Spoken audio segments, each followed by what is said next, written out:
चिरां डिस्ट्रिक्टनि सिङाव थानाय बेंटल आरो बेयो बेंटलावहाय माने सासे बाङालि हार्डवेयर दखान बेवहाय आं दिनैहाय फैदों माने बे हार्डवेयर दखानावहाय गासैबो बेसादफोरखौ मोननो हायो जेरैहाय दाम गोसानि थिं दाम खमनि थिं ओमफ्राय टाइल्सफोर मोननो हायो लहा मोननो हायो ओमफ्राय दुरुं बायदिसिना गाजोल फायखानानि एटसेट्रा बायदि बायदिया मोनो आरो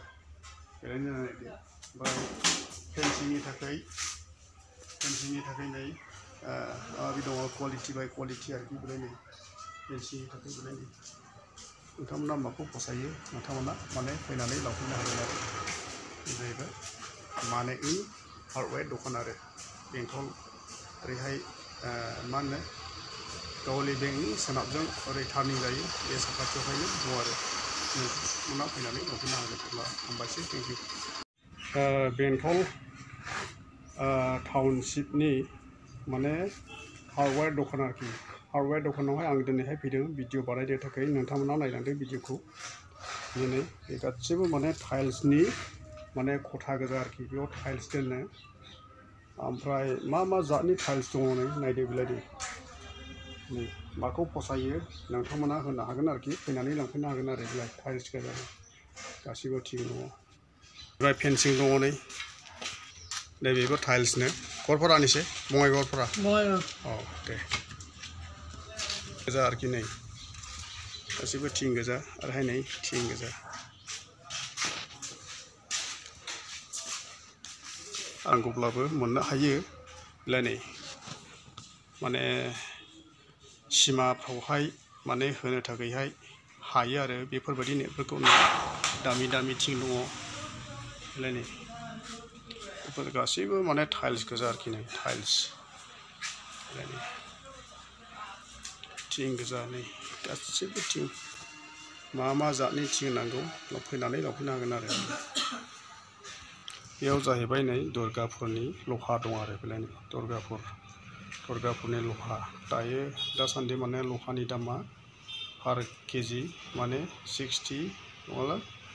60 आरोखि 61 बेफोरबायदि आरोखि बेलाय नै फायखानानि बायदिसिनानि माबा माबि हेन मोननो हायो आरो लहा दं फायखानानि बायदिसिना दङ नै बेयो जाहैबाय माने चिरां डिस्ट्रिक्टनि सिङाव थानाय बेंटलावहाय आरोखि बेयो ओरैहाय टार्निं आवजार खाथि बेंकनि ओरै सोनाबजों आरो गावलि बेंकनि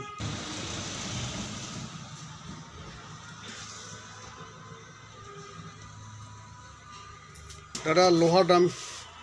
किमान 60 टाका पार केजि ना आरो थिंनि दामखौ लालटा 110 टाका हाँ 110 टाका फुट ना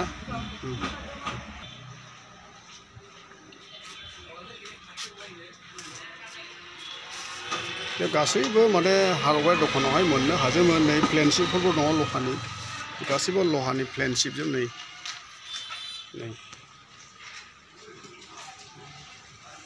मोननाय लहा लांफैदो आरो नै टाइल्सफोरनि दामा जाबखोलायनानै दोनदों माने साइजफोरखौ दिन्थिदों आरो आनलक खालामगासिनो दं नै बहायबो माने माबाया मा होनो टाइल्सआ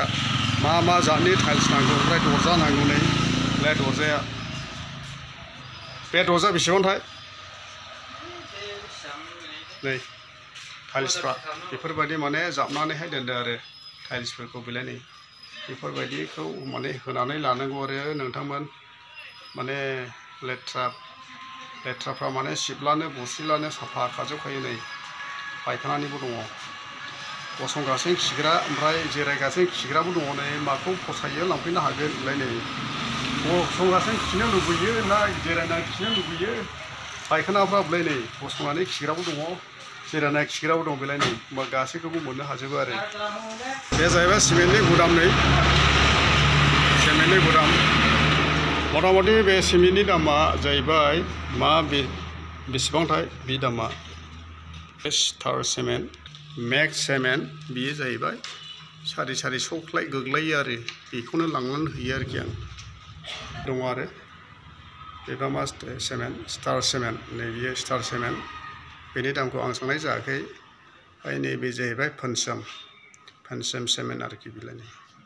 बे गुदाम